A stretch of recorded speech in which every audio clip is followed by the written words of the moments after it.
So one of the questions I get asked most often in the comments of videos, when I'm on Twitter, on Instagram, anywhere, is someone getting ready for their PGCE, their NQT year. They're saying, what should I do to prepare? And this is my answer.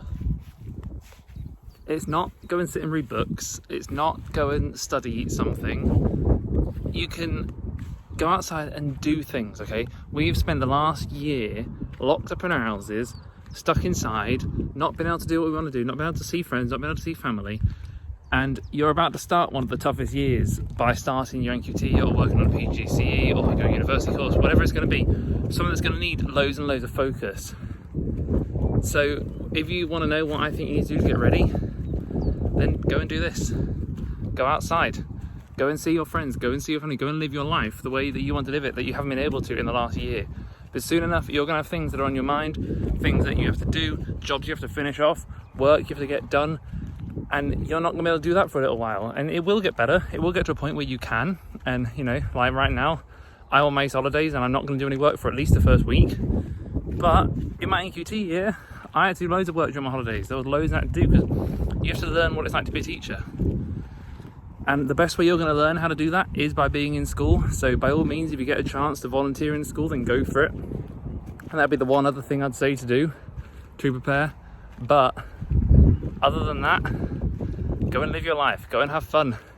Go and relax and enjoy yourself, because soon enough, you're going to be busy. You're going to be really busy. And when you get that busy, you'll wish you had done the things that you can't do.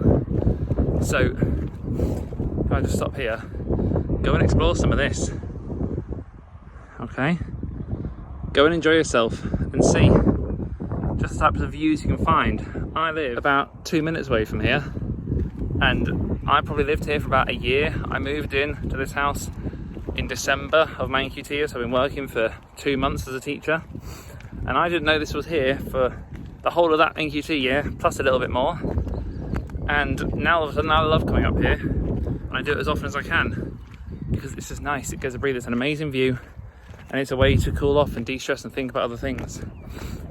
So that's my advice to you guys, and I am now walking home, and I will, this video isn't going to stop here. It's going to go on a bit more, but my advice to you, if you're about to start something like that and you've not quite got there yet, and maybe it's the summer holidays before and you think about how to prepare, go and enjoy yourself. Go outside, do the things you want to do, and worry about your NQT when you get there. If you can get in a school, then go for it. Or if you know a couple of books that you think you want to read, then go for it. But do the things you want to do. Don't do the things you feel like you should. Because if you do the things you feel like you should do, there's lots of things you'll need to do in September. And there's the times when you can't do things you want to do. So right now, go do the stuff you want to do. Anyway, let's get home.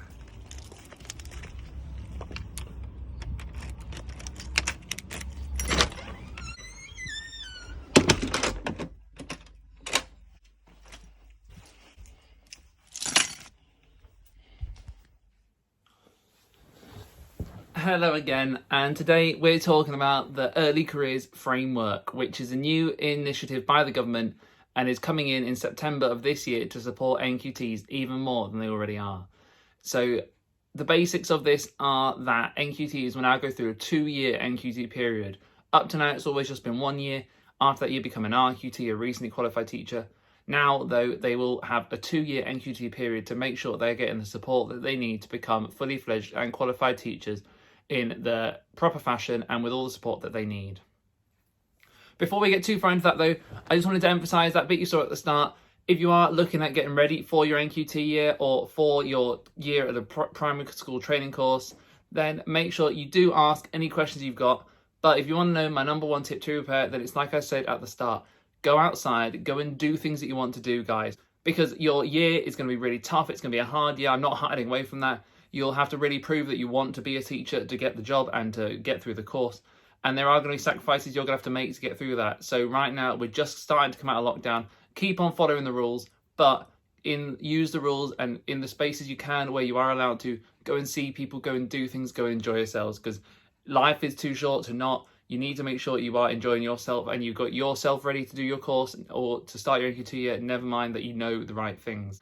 So definitely make sure you are going out there and enjoying yourself. But yeah, the Early Career Framework is a new initiative by the government that is going to introduce a 2-year training course or a 2-year NQT period for people that are learning how to be teachers.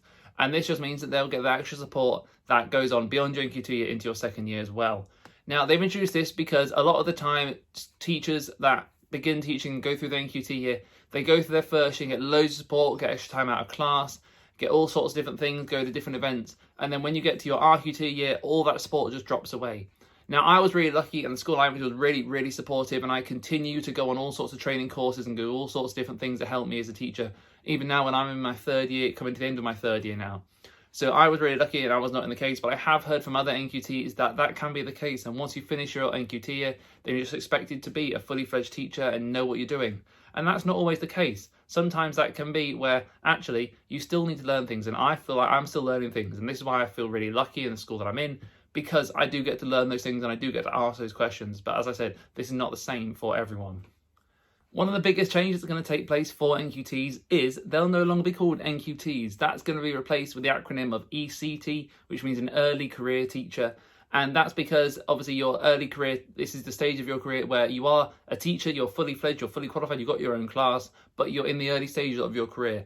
I would class myself still as an early career teacher. So obviously I think that label, that acronym should go as a teacher beyond the first 2 years, as it will now, while you're going through your ECT, your early career teacher period. But obviously that is what they've decided to call it, and that's what it'll be. So it'll no longer be called your NQT, but I guess it'll be your ECT years. I don't really know how they're going to describe it, but you'll be an early career teacher, so you'll be an ECT, not an NCT. Sorry, you'll be an ECT, not an NQT. I'm already getting confused with it all. So as I mentioned, your ECT period will be a stretch of 2 years rather than the current 1 year for NQTs. And once you have got into your second year, so at the minute, an NQT will get 10% off timetable to go and learn what it is to be a teacher, to have a bit of extra time, go and see other teachers, see their practice, go to other schools.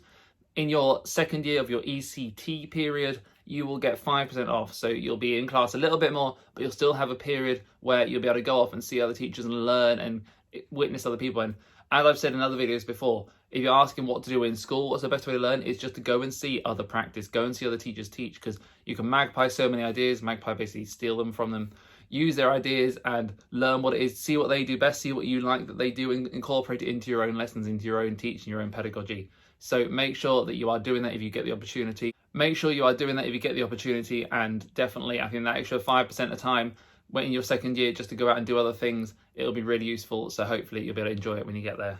The 2 year period will still be judged against the same teacher standards that the NQT period is judged against right now. And so you'll still have a mentor that will guide you through it. There's a new kind of set of guidelines that the mentor will be following and the way they work. But I won't go too fine detail because obviously that is for your head and whoever your mentor will be, and the probably senior leadership team at your school to worry about. But you'll still be judged against those 8 teacher standards and part 2, which is the professional standards. So make sure that you know what those teacher standards are and that you know the type of things you need to do to hit all those standards satisfactorily. Because there's something that you need to hit as a teacher all the way through, and I still have to make sure I'm hitting the teacher standards now.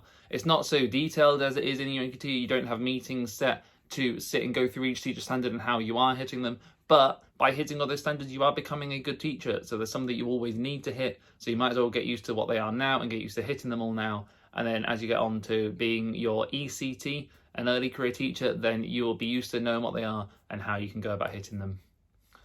The final pretty big change that the ECT period means for teachers is that the early career framework dedicates a certain section to doing an induction. So at the minute, schools when they get an NQT starting to work there, they have their own kind of induction period, and schools do either some really good stuff or some not so good stuff in terms of helping them start their NQT year.